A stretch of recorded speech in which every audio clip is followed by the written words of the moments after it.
For today's video ay gagawa tayo ng salad na napakadali lang gawin ngunit napakasarap at siguradong magugustuhan ito ng buong pamilya. Sa recipe na ito ay gagamit tayo ng isang pipino. Hiwain ito at alisin natin o tanggalin natin ang mga buto.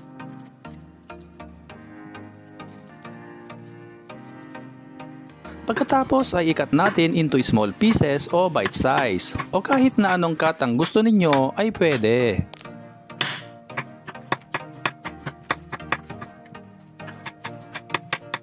Ilagay natin ito sa mixing bowl. Isama na rin natin ang apple, sweet corn, lettuce, at shredded chicken breast. Sa inyo mga Kanoypi, ano ang pinakapaborito ninyong salad? Paki-comment naman at kung saang lugar kayo nanonood. Pagkatapos ay haluin natin ito ng maigi.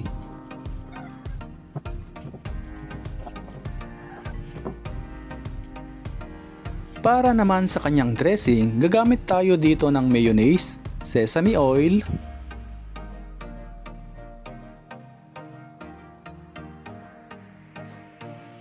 lemon juice. Kung walang lemon juice ay pwede rin naman ang calamansi juice, honey, at kung walang honey ay pwede rin naman ang asukal, ground black pepper,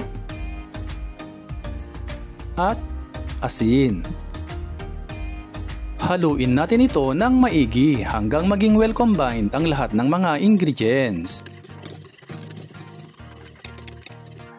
Pagkatapos ay ilagay na natin ito sa ating salad at haluin natin ito hanggang sa mai-coat ang dressing.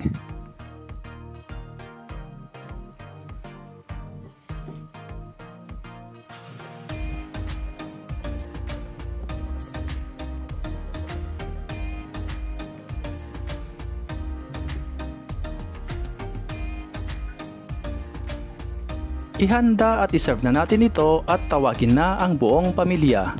Di lang ito masarap mga Kanoypi, healthy pa. Perfect din ito sa mga nagda-diet.